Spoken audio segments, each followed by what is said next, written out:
Donc, je vous invite à ouvrir votre Bible à Actes chapitre 5. Actes chapitre 5, nous allons lire les derniers versets de ce chapitre, les derniers versets entre guillemets, parce que on va commencer à lire à partir de verset 27, Actes chapitre 5. La Bible dit dans Actes chapitre 5, verset 26, « Alors le commandement partit avec les huissiers et les conduisit sans violence, car ils avaient peur d'être lapidés par le peuple. Après qu'ils les eurent amenés en présence du Sanhédrin, le souverain sacrificateur les interrogea en ces termes. « Ne vous avons-nous pas défendu expressement d'enseigner en ce nom-là? Et voici, vous avez rempli Jérusalem de votre enseignement, et vous voulez faire retomber sur nous le sang de cet homme. » Pierre et les apôtres répondirent, « Il faut obéir à Dieu plutôt qu'aux hommes. Le Dieu de nos pères a ressuscité Jésus, que vous avez tué en le pendant au bois. Dieu l'a élevé par sa droite comme prince et sauveur, pour donner à Israël la repentance et le pardon des péchés. Nous sommes témoins de ces choses, de même que le Saint-Esprit que Dieu a donné à ceux qui lui obéissent. » Furieux de ces paroles, il voulait les faire mourir. Mais un pharisien nommé Gamaliel, docteur de la loi, estimé de tout le peuple, se leva dans le Sanhédrin et ordonna de faire sortir un instant les apôtres.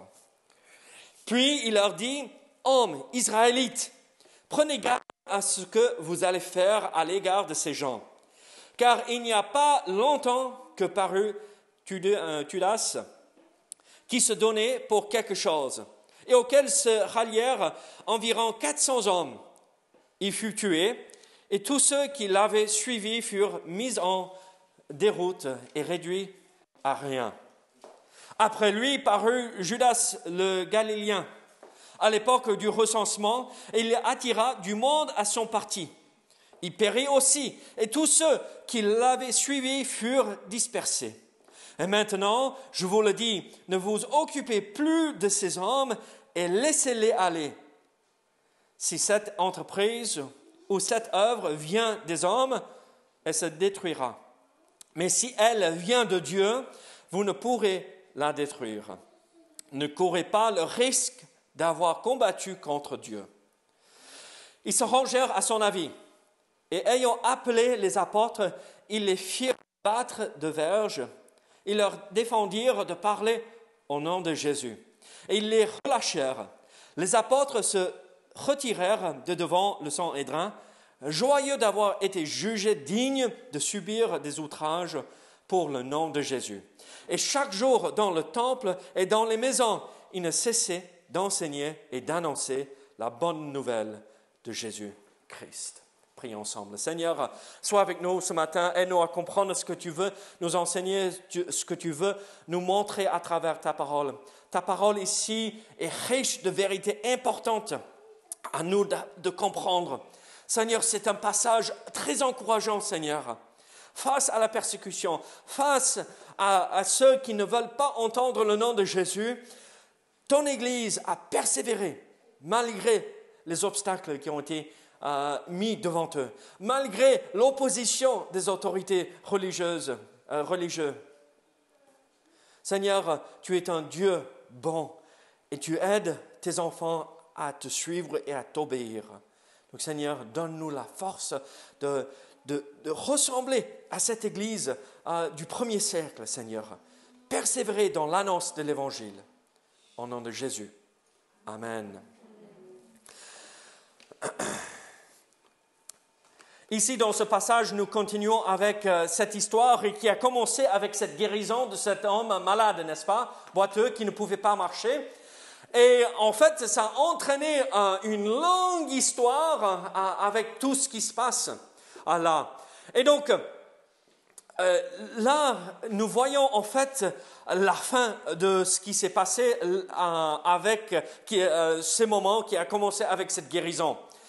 Et donc, parfois, nous nous posons la question, pourquoi continuer à annoncer l'Évangile quand nous avons l'opposition dans la société? Si vous êtes comme moi, on se rend compte qu'aujourd'hui, les gens ne s'intéressent pas du tout à ce que nous retrouvons dans la parole de Dieu. La grande majorité des gens dans notre pays, ici, ne s'intéressent pas à la vérité de la parole de Dieu. Certains sont très religieux. Certains même sont spirituels. Ils sont très intéressés par les choses spirituelles. Mais être intéressé par le côté spirituel, être religieux, ne suffit pas. Il faut accepter le message de l'Évangile et pas autre chose. Nous voyons ce verset dans Jean 14 que nous avons ici affiché sur le mur. Christ a dit « Je suis le chemin », pas un des chemins, mais le seul chemin, la seule vérité et la vie. On ne peut pas mélanger les choses ici. Et ici, dans ce passage, nous voyons que la société était contre, les chefs religieux étaient contre le nom de Jésus. Parce qu'ils avaient vu que des milliers et des milliers et des milliers de gens avaient été transformés par la puissance qui se retrouve dans le nom de Jésus. Quand nous allons distribuer les évangiles, quand nous allons inviter des gens à l'église, leur parler de Dieu, de Jésus-Christ, la foi en Dieu, on se sent parfois un peu comme on gêne les gens, n'est-ce pas? On n'ose pas les embêter, on n'ose pas, parce qu'on ne veut pas bousculer les choses. Vous ne ressentez pas ça parfois? Au moins moi, oui, je suis assez honnête pour dire, parfois, je sais que je dois dire quelque chose, mais qu'est-ce qui va se passer s'ils refusent? Ils ne veulent pas entendre. Comment dois-je agir, même dans ces moments où ma nature humaine, l'ancien homme, là, revient persévérer? Persévérer malgré l'opposition qui vient de l'extérieur, mais aussi qui vient de l'intérieur, de nous-mêmes. Et alors, la Bible nous donne un exemple magnifique de ceux qui ont persévéré dans la prédication de l'Évangile. Et nous voyons le résultat possible aussi quand nous lisons la suite du chapitre 5 des Actes des Apôtres. Et donc, nous comprenons que Dieu veut que vous et moi, ses enfants, que nous partagions l'Évangile malgré l'opposition en face de nous, malgré les difficultés, malgré le fruit que nous voyons aussi, malgré le résultat. Alors, je vous pose la question aujourd'hui. C'est quand la dernière fois que vous avez partagé l'Évangile? C'est quand que vous avez partagé ce message qui peut sauver une âme d'une éternité séparée de Jésus-Christ? Pas que on est appelé à être sur chaque coin de la rue pour faire un peu tout et n'importe quoi, pour se faire voir. Non, mais dans la discrétion, dans l'intimité, très souvent, c'est le plus efficace, le plus puissant, le message qui est partagé en parlant avec ceux qui nous aiment et qui nous entourent chaque jour et qui nous voient marcher avec le Seigneur. Et alors, en comprenant que Dieu veut que nous suivions cet exemple que nous retrouvons ici dans Actes chapitre 5, quel est cet exemple que nous retrouvons? Quelle est cette histoire? Quels sont ces principes importants pour nous de mettre en pratique? Et en fait, dans les versets 27 à 32, nous voyons la persévérance dans la prédication de la parole de Dieu. Regardez à nouveau versets 27 et 28. Qu'est-ce que la Bible nous dit ici à partir de verset 26? Le commandement partit avec les huissiers et les conduisit sans violence car ils avaient peur d'être lapidés par le peuple. Donc les gens, même les non-chrétiens, appréciaient les chrétiens parce qu'ils disaient que c'est des gens de bien. Et regardez la suite de verset 27. Après qu'ils les eurent amenés en présence du Sanhédrin, le souverain sacrificateur les interrogea en ces termes: « Ne vous avons-nous pas défendu expressément d'enseigner en ce nom-là? Et voici, vous avez rempli Jérusalem de votre enseignement et vous voulez faire retomber sur nous le sang de cet homme. » On voit alors que malgré l'interdiction des autorités, Malgré l'interdiction de ces chefs religieux, le souverain sacrificateur, l'équivalent du président, d'accord, en Israël, même s'il avait dit non, vous n'avez pas le droit de prêcher le nom de Jésus-Christ, qu'est-ce qu'ils ont fait? Ils ont continué à proclamer Jésus sauve. Jésus sauve. Moi, j'ai un ami qui a passé 18 ans en Chine. En Chine, on n'a pas l'autorisation de proclamer le nom de Jésus-Christ. C'est un pays communiste. Et c'est un pays où l'athéisme est la religion officielle. Il n'y a pas le droit, oui, il y a quelques églises pour dire on donne la liberté religieuse, mais ils sont contrôlés et tout ce qui est dit dans ces églises est contrôlé par le gouvernement. Mais cet homme, cet ami qui a passé 18 ans en Chine, vous savez ce qu'il m'a raconté? Je n'ai jamais vu une église aussi puissante qu'en Chine. Une église où elle voit des gens être transformés. Par quel nom? Le nom de Jésus qui est interdit. Et alors, mes amis, quand nous faisons face à l'opposition, est-ce qu'il faut arrêter de faire? Est-ce qu'il faut arrêter d'obéir à Dieu, de proclamer le message de l'Évangile? Non, il faut continuer à le faire, mais avec sagesse et discernement pour accomplir ce que Dieu veut. Toujours être un témoin. Malgré les circonstances. Nous avons vu ces vidéos des portes ouvertes, n'est-ce pas, de ces chrétiens en Corée du Nord qui proclament l'Évangile, qui vont dans ces pays où c'est interdit de le faire. Mais ils continuent à proclamer Jésus.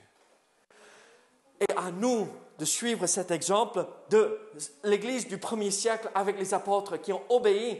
Et à nous de suivre l'exemple de nos frères et nos sœurs aujourd'hui qui sont persécutés pour leur foi en Jésus-Christ. Alors, ils ont dit ceci, mais on vous a interdit de le faire, mais vous continuez. Et regardez le témoignage que le souverain sacrificateur rend des apôtres et de l'Église là à Jérusalem. Regardez la fin de verset 28. Vous avez rempli Jérusalem de votre enseignement.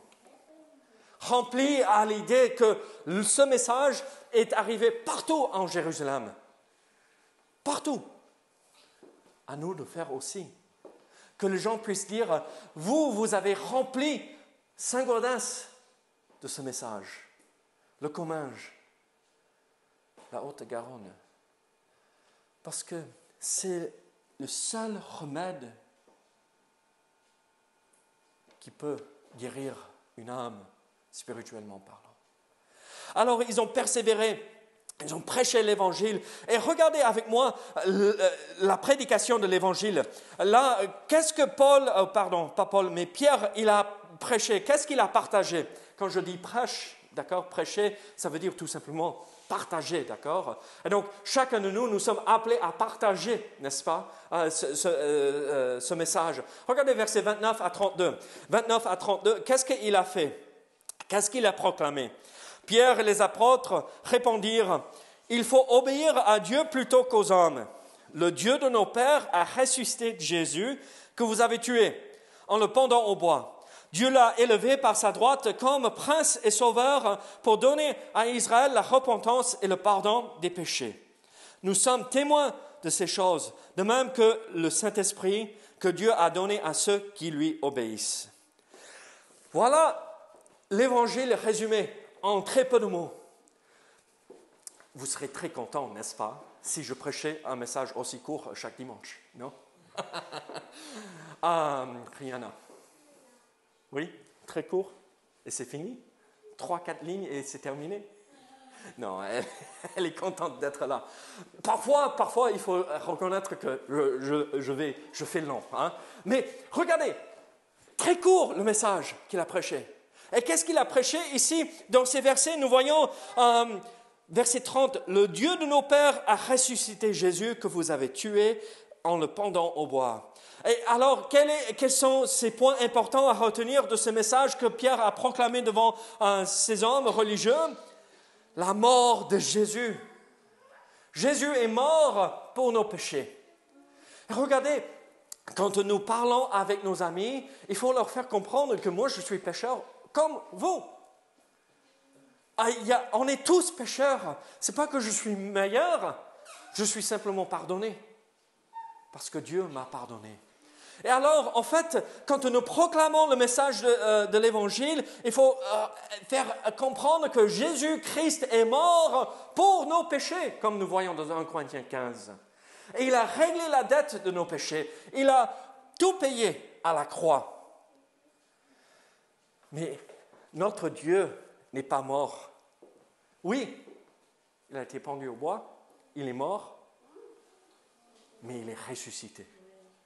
Il est vivant. Il n'est pas comme les autres dieux qu'on a taillés en pierre ou en bois. Il n'est pas comme ces autres faux dieux. Notre Dieu est mort à notre place pour payer la dette de nos péchés, mais il est ressuscité 3 jours plus tard, victorieux sur la mort et le péché. Et il faut annoncer, il faut croire dans la résurrection de Jésus-Christ. Sinon, ce n'est pas le message de l'Évangile. Qu'est-ce que Pierre a dit de plus? Le pardon des péchés est possible en se tournant vers Jésus par la foi avec repentance. Regardez verset 31. Qu'est-ce qu'il dit? Dieu l'a élevé par sa droite comme prince et sauveur pour donner à Israël la repentance et le pardon des péchés. On se tourne vers le sauveur. On se tourne vers le prince et le sauveur. Le prince, dans l'idée, c'est lui qui a démarré cette œuvre. Le prince est le premier, n'est-ce pas? Après le roi, Dieu le Père, Dieu le Fils, Christ. Le pardon est possible. Et tout cela par la foi. On ne va pas obéir à quelqu'un. Regardez à la fin de 31, verset 31.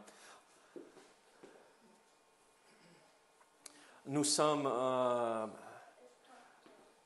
que Dieu a donné à ceux qui lui obéissent. Verset 32. Nous n'allons pas obéir à quelqu'un dans qui nous ne croyons pas. Si nous croyons dans quelqu'un, on va l'obéir.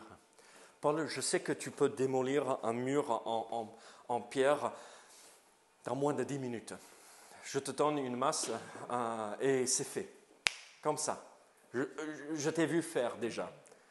Je crois en lui.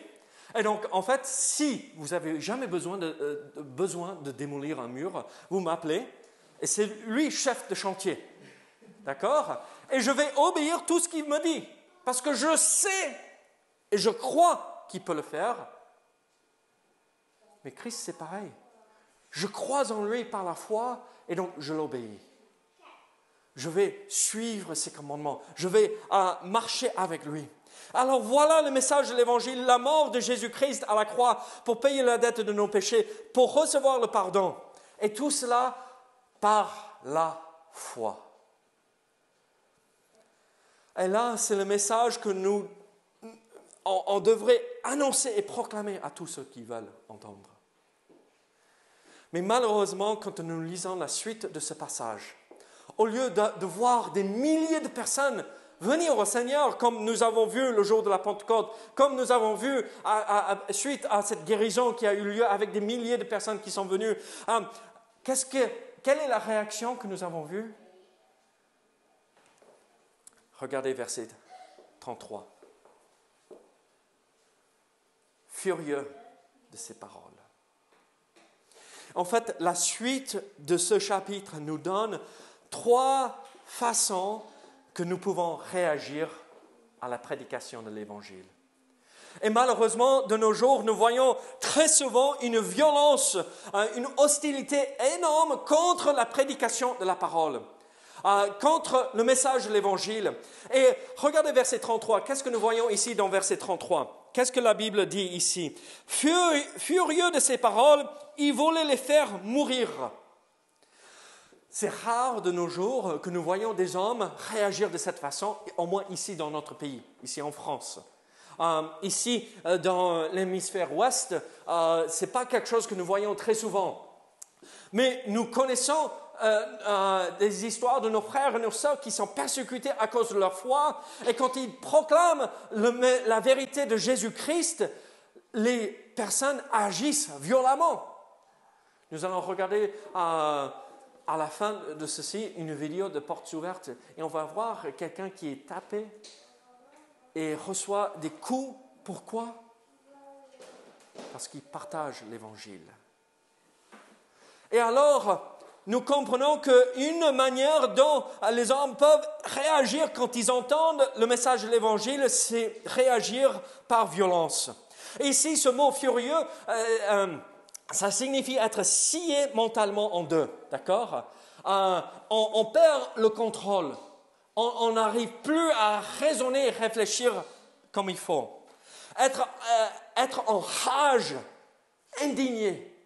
Et donc, vous imaginez ces hommes, ces chefs religieux-là, ils arrivent à peine à se maîtriser émotionnellement parce qu'ils ont une telle haine pour le nom de Jésus.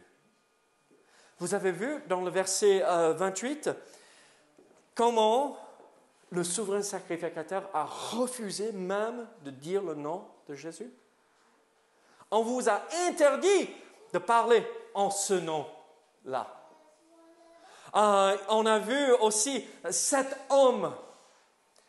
Il avait une telle haine pour Jésus-Christ qu'il refusait de même mentionner son nom, de même le prononcer avec ses propres lèvres, comme ça allait faire quelque chose pour donner un pouvoir de plus. Alors, nous voyons cette répugnance contre. Je ne veux rien savoir. Je ne veux rien entendre. Ils sont en rage à cause de cela. Les hommes peuvent réagir de cette façon. Pourquoi? Pourquoi ont-ils réagi de cette façon? Parce qu'ils ne croyaient pas dans la résurrection. Ils ne croyaient pas dans les anges. Ils ne croyaient pas dans ce que les apôtres annonçaient. Parce que ça les condamnait. Il y a une autre manière dont les gens peuvent réagir. Une indécision. Je ne sais pas. Et malheureusement, c'est ce que nous voyons la plupart du temps. Mais c'est bon pour vous, mais vous savez, pour moi, j'en ai pas vraiment, je ne ressens pas le besoin. Regardez versets 34 à 40. Mais un pharisien nommé Gamaliel. Est-ce que vous connaissez Gamaliel? Est-ce que vous connaissez le nom Gamaliel? Qui est l'étudiant le plus connu qu'il a formé? Paul, l'apôtre Paul. C'est celui qui est vraiment qui a formé la pensée de l'apôtre Paul. Donc Gamaliel, qu'est-ce qu'il dit? Gamaliel, docteur de la loi, estimé de tout le peuple, se leva dans le Sanhédrin et ordonna de faire sortir un instant les apôtres. Puis il leur dit: hommes israélites, prenez garde à ce que vous allez faire à l'égard de ces gens. Car il n'y a pas longtemps que parut Theudas, qui se donnait pour quelque chose, et auquel se rallièrent environ 400 hommes. Il fut tué, et tous ceux qui l'avaient suivi furent mis en déroute et réduits à rien. Après lui parut Judas, le Galiléen, à l'époque du recensement. Il attira du monde à son parti, il périt aussi, et tous ceux qui l'avaient suivi furent dispersés. Et maintenant, je vous le dis, ne vous occupez plus de ces hommes et laissez-les aller. Si cette entreprise ou cette œuvre vient des hommes, elle se détruira. Mais si elle vient de Dieu, vous ne pourrez la détruire. Ne courez pas le risque d'avoir combattu contre Dieu. Alors Gamaliel, cet homme très connu dans l'histoire d'Israël, même on a dit de lui on ne l'appelle même pas Rabbi, d'accord? On l'appelle un nom exclusif pour lui et juste deux autres personnes dans l'histoire d'Israël, Rabban, Gamaliel, l'ancien est mort, la gloire de la loi a cessé. Et la pureté et l'abstinence sont morts. Et donc, tout Israël avait un respect pour cet homme. C'était ce qu'il dit, on va le suivre. C'est un pharisien, un homme pieux, mais qui n'avait pas compris que Christ était le Messie. Et là, il donne quelques exemples que, regardez, il y a d'autres mouvements qui se sont soulevés et ils sont tous morts. Avec cet homme, Judas, on ne le connaît pas. Il a fait quelque chose, mais on ne connaît pas plus que ça par rapport à ce qu'il a fait. Judas, le Galiléen, il a mené une révolte contre le recensement de Quirinius en 6 et 7 après Jésus-Christ. Et donc, ces hommes ne venaient pas de Dieu. Et qu'est-ce qui s'est passé? Réduit à rien. Mais si ça vient de Dieu, s'il a dit ceci, on ne peut rien faire. On va combattre contre Dieu. Mais est-ce qu'il a pris position pour Dieu? Pour Jésus-Christ? Non, il a dit, bon, laissez-les tranquilles, ça va finir avec un petit truc et ça va finir en rien. Et c'est ça ce que les gens, la grande majorité, font aujourd'hui. Oh, ça va, hein? C'est bon, il n'y a aucun problème, allez-y. C'est bon pour vous, mais pas pour moi. Ah, ça vous fait du bien, content pour vous. Mais ils ne prennent pas position, une indifférence vis-à-vis de Jésus-Christ. Ils ne veulent pas être embêtés par, entre guillemets, ce qu'eux, ils voient comme règle. Le discours de Gamaliel est presque une apologie de l'Église. Essayer d'arrêter l'œuvre de Dieu serait comme combattre contre Dieu. Il voyait quelque chose, mais il n'était pas prêt à l'accepter. Il voyait que il y a quelque chose là, mais bon, mais moi, vous savez, moi, j'ai quand même une place importante dans la société ici. Il faut quand même que les gens me regardent et respectent ce qui je suis.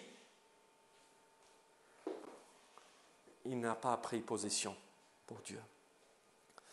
Mais nous voyons la troisième manière dont les gens agissent quand ils entendent l'Évangile. C'est l'acceptation du message. Regardez versets 41 et 42.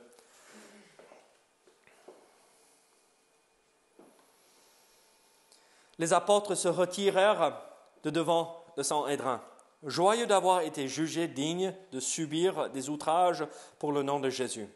Et chaque jour, voici ce qui est important à retenir, ils proclamaient le message chaque jour dans le temple et dans les maisons et ne cessaient d'enseigner et d'annoncer la bonne nouvelle de Jésus-Christ. Et maintenant, regardez dans votre Bible le prochain verset dans chapitre 6.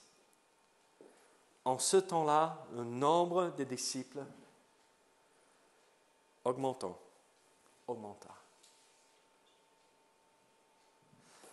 Ces divisions de chapitres, c'est nous, les hommes, qui ont ajouté cela. Quand Luc a écrit ceci, il n'y avait pas verset 1, verset 2 et chapitre 5 et chapitre 6.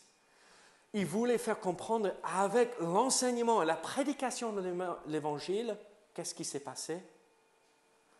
Le nombre de disciples augmentait. Le message a été accepté. Je vous pose une question. Là, aujourd'hui, nous voyons la réaction possible quand une personne entend la prédication de l'Évangile. Violence, un rejet complet, l'indifférence et l'acceptation. Mais nous, on est déjà ici. Nous avons tous cru dans le message de l'Évangile. Comment ça s'applique à ma vie? Quand je regardais ce passage, vous savez ce que le Seigneur m'a interpellé. David, il y a des passages que tu aimes bien dans la Bible. Il y a des choses chouettes dans la Bible. Il y a les psaumes, les proverbes, c'est très encourageant la plupart du temps. Mais quand tu tombes sur un passage que tu n'apprécies pas, quelle sera ta réaction? Est-ce que tu vas dire, ah mais non, mais quand même, c'est pas possible ça. Ah non, mais je vais jamais faire ça. Violence. Ah mais ça c'est que pour, vous savez, les personnes âgées qui ont, c'est pour l'ancienne génération, c'est pas pour moi l'indifférence. Ou est-ce que je vais l'accepter? La Bible nous dit de marcher droit dans les voies du Seigneur. La parole de Dieu nous dit de marcher dans la pureté. Quand je suis confronté par la parole, que je ne suis pas dans la pureté, comment est-ce que je vais réagir? Accepter ou le rejeter? Ou dire, je verrai ça plus tard. La Bible me demande de lire et méditer sa parole chaque jour. Mais je n'ai pas le temps, l'indifférence. La Bible m'appelle à prier chaque jour. Est-ce que je vais le faire? Mais David, tu me fatigues toujours avec cette idée qu'il faut prier. Violence. Ou est-ce que je vais accepter?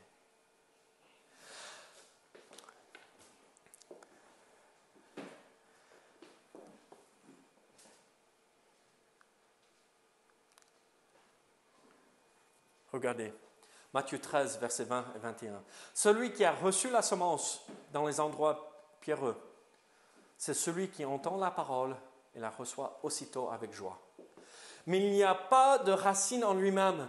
Il manque de persistance. Et dès que survient une tribulation ou une persécution à cause de la parole, il y trouve une occasion de chute. J'entends, c'est bon, mais je ne persévère pas. Le danger, c'est que nous arrivons à ce point-là. Au moins, je suis là le dimanche matin. Regardez ce dernier verset. Mettez en pratique la parole et ne vous bornez pas à l'écouter en vous trompant vous-même par de faux raisonnements. Mettez en pratique tout ce que nous entendons. Il ne faut pas que nous agissions avec violence, en rejet ou l'indifférence. Mais il faut dire, tout ce que la Bible dit, je vais la mettre en pratique. Est-ce que nous sommes des auditeurs qui mettent en pratique ce que nous entendons? Ou est-ce que nous oublions rapidement ce que la parole nous dit? Moi, je veux être comme l'Église du premier siècle, qui obéissent et qui acceptent. Est-ce que nous acceptons la parole de Dieu aujourd'hui? Est-ce que nous la pratiquons? Nous la vivons dans notre vie avec lui de chaque jour. Prions ensemble. Seigneur, merci pour ta parole. Seigneur, merci pour tout ce que tu fais dans notre vie. Seigneur, nous savons que quand nous proclamons la vérité, il y a plusieurs manières dont les gens vont agir. Mais Seigneur, nous, tes enfants, nous voulons toujours accepter. Nous voulons toujours suivre ce que tu nous demandes de faire. Aide-nous à ne pas être des auditeurs oublieux, mais de vivre ces vérités. Accepter et avancer avec toi. Au nom de Jésus. Amen.